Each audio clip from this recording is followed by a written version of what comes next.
morning, folks. Since this is my last presentation, I would like to try something different for today. Today's topic is Etomidate. I recently read an interesting article that I wanted to share with you guys. It's called Anesthetic Induction with Etomidate in Cardiac Surgery. I'll walk you through it. As a start, what do we know about Etomidate? It is a short-acting intravenous hypnotic with a superior hemodynamic profile compared with an alternative drug such as propofol in patients at risk of acute cardiovascular instability. However, Etomidate reversibly inhibits a mitochondrial enzyme required in the conversion of cholesterol to cortisol, thus producing transient adrenocortical suppression. Although this has been linked in retrospective studies to increased mortality, randomized controlled trials fail to confirm this association. Many clinicians, nevertheless, have replaced Etomidate with propofol, and there is still an ongoing debate.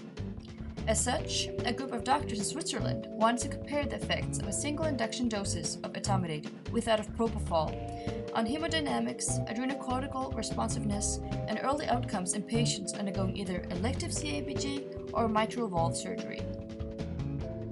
The study design is a single-center, double-blind, prospective, randomized controlled trial. Elective cardiac surgery patients were recruited at the University Hospital of Bern in Switzerland, starting from November 2006 to December 2009. Approximately 130 adult patients were scheduled to undergo either on-pump, CABG, or mitral valve surgery via median sternotomy. Endpoints were set as following: cumulative noradrenaline and adrenaline dosage up to 24 hours after induction, incidence of failure to wean off cardiopulmonary bypass on first intention, serum lactate concentrations, time to extubation, length of stay in ICU, total duration of hospitalization. Quite a list. Exclusion criteria are, as such, prior history of adrenocortical insufficiency, use of Etomidate or propofol within 1 week preoperatively, use of glucocorticoids within 6 months before the surgery, severe renal or liver dysfunction, or carotid stenosis. The group of CABG patients underwent randomization to one of 3 treatments: anesthetic induction using a single dose of Etomidate combined with placebo, propofol combined with placebo, or Etomidate combined with hydrocortisone 100 milligrams. Each subgroup was stratified according to risk. Low risk was defined as primary CABG and ejection fraction over 40%. High risk was reoperation, ejection fraction below 40%, or expected duration of cardiopulmonary bypass over 97 minutes. Likewise, patients in the MVS group were randomly allocated to one of 2 treatments: anesthetic induction using either a single dose of Etomidate or propofol. On the day of the surgery, the patient were given 2 mg lorazepam orally 1 hour before.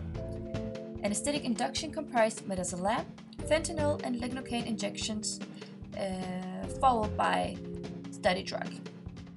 Orotracheal intubation was facilitated with panacurium, and to maintain mean arterial pressure, noradrenaline boluses were administered intermittently.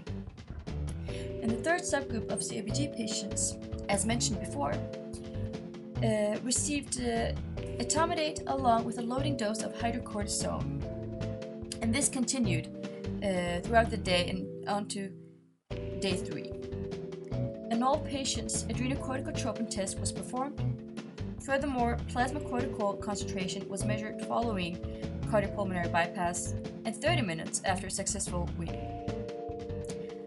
Absolute adrenocortical insufficiency was defined as serum cortisol concentration below 500 after stimulation.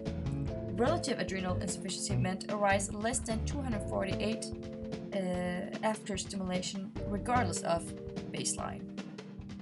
As for the results, cumulative vasopressor requirements 24 hours after induction did not differ between treatment in patients who underwent CABG, whereas more noradrenaline was used in MVS patients following propofol induction. The time to extubation, length of stay in ICU, and 30-day mortality did not differ among treatments. Within low and high risk subgroups, no differences in vasopressor use or outcomes were found. Serum lactate did, however, show significant increase in the group who received etomidate and hydrocortisone. It did not translate to compromised hemodynamics, need of fluid resuscitation, or transfusion. The incidence of absolute and relative adrenocortical insufficiency was higher after etomidate alone than propofol. So in conclusion, laboratory indicators of etomidate-induced adrenal insufficiency do not translate into increased vasopressor requirement or inferior early outcomes. Thank you.